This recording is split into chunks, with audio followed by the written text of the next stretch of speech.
Your bathroom is full of products with ingredients that you and me cannot pronounce. I've looked at every single product we have in our bathrooms, from shampoo, conditioner, body lotion, face cream, deodorant, sunscreen, shaving foam, body soap, floor cleaner, and I made a rough estimation of how many ingredients there are in all of these products. And guess what? There are around 20 to 30 ingredients on average in a commercial shampoo, around 25 ingredients in conditioner, around 20 plus ingredients in a body lotion, and so on. And if we add all of those ingredients together, after removing the duplicates, we have approximately 250 unique ingredients that are used to make all the products that you have in your bathroom. What if I told you that you can actually replace all of these 250 ingredients with only 16? Yes, that's all you need. 16 ingredients can replace all of your skincare. If you're new here, my name is Perry and I have a master's in chemical engineering and biotechnology. For the past 5 years, I've been working in the biotech industry and I'm obsessed with making my own skincare at home and making it with the fewer ingredients possible. I've made videos before showing of how can we make different types of soap for the dishes, for the body, for the hands, for shaving with only 4 oils: shea butter, castor oil, coconut oil and olive oil. But this time I decided to go broader. I decided to find what are the minimum and the only ingredients that we actually need to replace all of our skincare at home. And before we start, if you're interested in learning how to make your own soap recipe, I put down together a free PDF that contains only 4 oils: castor oil, shea butter, coconut oil and olive oil, and leads to a recipe that is cleansing, conditioning and creamy at the same time. So it's balanced, and it also includes an essential oil blend that you will love. And if you want this recipe, comment soap and I will send to you as soon as I see your comment. So let's look at the 16 ingredients. Let's start with one of the most popular oils out there, olive oil. Now, olive oil, as you know, it's high in oleic acid and a bit of linoleic acid as well. And what olive oil does is that it provides a lot of conditioning properties. So it's used a lot in soap making, and that's where olive oil is gonna come into place. So olive oil can be used to make a soap suitable for sensitive skin. So if you make a soap with a high concentration of olive oil, it's going to be a very conditioning and gentle soap suitable for sensitive skin. Or if you make a soap with a lower concentration, let's say 40% and the rest coconut oil, you can also make a soap for normal skin types where olive oil blends fantastic together with coconut oil and shea butter to create a very nice bubbly lather. So apart from body soap and also for soap for sensitive skin, olive oil can also be included in a shaving soap, as we will see later, to contribute conditioning properties to the lather that you are going to use to shave your face with. The next one, coconut oil. And coconut oil is amazing because coconut oil equals bubbles. It contains lauric acid and myristic acid. When those react with sodium hydroxide, they produce sodium lauryate and sodium myristate, and those two compounds create a lot of bubbles. So coconut oil equals cleanliness. And when you add it into the soap, it can create a soap for the body, for the hands, has a nice cleansing lather. If you increase the coconut oil concentration a lot, if you go up to 90 or 100%, you can even make a soap for the dishes. And because it's going to be very cleansing and able to remove fat. So far we've talked about olive oil and coconut oil.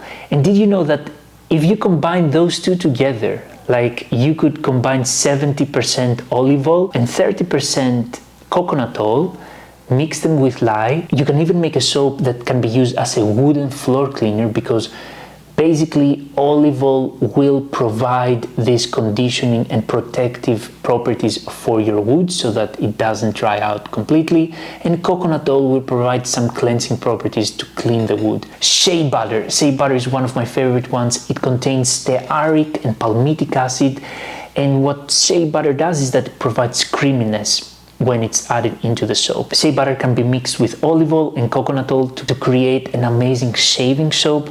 It can be mixed with only olive oil to contribute to an amazing, gentle, creamy lather suitable for sensitive skin. So shea butter can be used for normal soap, for sensitive soap, and for shaving soap. Then castor oil. Castor oil is an amazing ingredient because it contains ricinoleic acid, and what it does is that it boosts lather. So it will basically combine beautifully with coconut oil and shea butter to create a very thick lather. So it's a very thick oil, and what it does, it adds a lot of thickness to your lather. So coconut oil, shea butter, and castor oil, the three go perfectly fine together. Beeswax. Now beeswax is one of the most amazing waxes out there. It's completely natural, and what it does is that it gives a lot of thickness and structure. So beeswax is what you can use for lip balms. It will give structure to your lip balm. You can use beeswax for deodorants too. So in my deodorant and lip balm recipes, what I do is that I mix beeswax with shea butter, coconut oil, and, as we will see later, jojoba oil. And those four together, they work like a boy band, basically. They complement each other to create this beautiful, both like basically something that has structure and something that also has beautiful glide, which is something you need for both lip balm and deodorant. The next ingredient is jojoba oil, and jojoba oil is very lightweight. It kind of resembles the oils that we have naturally on our skin. And as I said before, if you mix jojoba oil, beeswax, shea butter, coconut oil together, these are the main ingredients for a lip balm. These are also some of the ingredients for a deodorant, and also jojoba oil is used in creams, so it can be used in a hand cream, as we will see later, to provide some moisturizing abilities. And I also use it in shampoo bars because it provides some protection for your scalp, basically. Then the next ingredient is cornstarch, and apart from cornstarch, you can also use arrowroot powder. So I say cornstarch or arrowroot powder, they're basically the same thing. What cornstarch does is that we need it for deodorants. It's one of the main ingredients in deodorants because cornstarch basically absorbs the moisture. What happens in your armpits is that you sweat, but it's not the sweat that smells bad. Basically, it's the bacteria that grow inside the sweat that start producing the bad odor. We add cornstarch first to absorb the sweat. And then the next ingredient, we're going to go to ingredient number 8. It's magnesium hydroxide or baking soda. You can add either or. So what magnesium hydroxide does is that it raises the pH of your armpits so that bacteria cannot grow in there. Because as you know, we sweat and our armpits are acidic, meaning that they have a low pH. In order for the bacteria to grow and start producing this bad odor, you need a low pH. By adding magnesium hydroxide, we increase the pH so that bacteria cannot grow in there and cannot produce these bad odors. The same exact thing with baking soda. The problem with baking soda is that it can be a bit irritating for some people, and therefore we can substitute it with something more elegant, which is magnesium hydroxide. Let's go to ingredient number 9, and this is zinc oxide. Zinc oxide, we use a non-nano zinc oxide. It's perfect for UV protection, meaning that you can again mix beeswax, coconut oil, shea butter, jojoba oil, and zinc oxide to create your own sunscreen, basically, at home. And this works perfectly fine. I've made a recipe about this that you can check out. Number 10 is provitamin B5. This is also called panthenol, and it provides a lot of hair conditioning and skin moisture. And as you will see, I use it in my hand creams, face creams, conditioner bars, and also shampoo bars. Let's go to ingredient 11. This is BTMS 50. This is basically an emulsifier, and we use that in shampoo bars, conditioner bars, hand creams, face creams. So let's talk about that. When you make a hand cream, you have an oil phase. The oil phase can be coconut oil, shea butter, glycerin, and you have a water phase. The water phase can also include some vitamins like provitamin B5. The water phase and the oil phase do not combine naturally together. So you need something to combine these two, which is an emulsifier. So that's where we add BTMS 50. Basically, it's an emulsifier and also a conditioning agent that combines oils and water phase together. And that's how hand creams and face creams are created. The next is a surfactant. So ingredient number 12 is SCI, otherwise known as sodium cocoyl isothianate. SCI is a very, very gentle surfactant. As I said before, in shampoos we use, normally in commercial shampoos, we use sodium lauryl sulfate, which can be a very harsh detergent.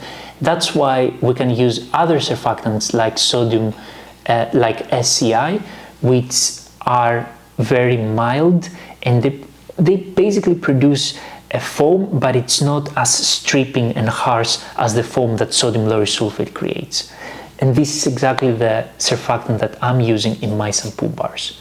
Then we have SLSA, sodium lauryl sulfoacetate, and again this is completely different than sodium lauryl sulfate. Sodium lauryl sulfoacetate is again a surfactant that is less harsh than sodium lauryl sulfate, and again this is one that I've been using in my shampoos as well. And what I'm doing is that I'm combining SLSA and SCI, which leads to a better effect in the end. Ingredient number 14 is glycerin, and glycerin is a humectant. It basically attracts moisture. I use glycerin in shampoo bars, conditioner bars, hand creams, because it works perfectly fine in all of them. So in shampoo bars I use it because I have the surfactants, and I like to add a bit of glycerin because it adds this extra protection to your scalp to make sure that we are not stripping away any of the natural oils that you have in your scalp. Cetyl alcohol. Now, cetyl alcohol is a thickening, stabilizing, and also an emulsifying agent. So I use it in conditioner bars, shampoo bars, and hand creams for that exact reason as we mentioned before. And ingredient number 16, of course, this is basically the epitome of soap making, is lye, sodium hydroxide. So we need lye to make soaps.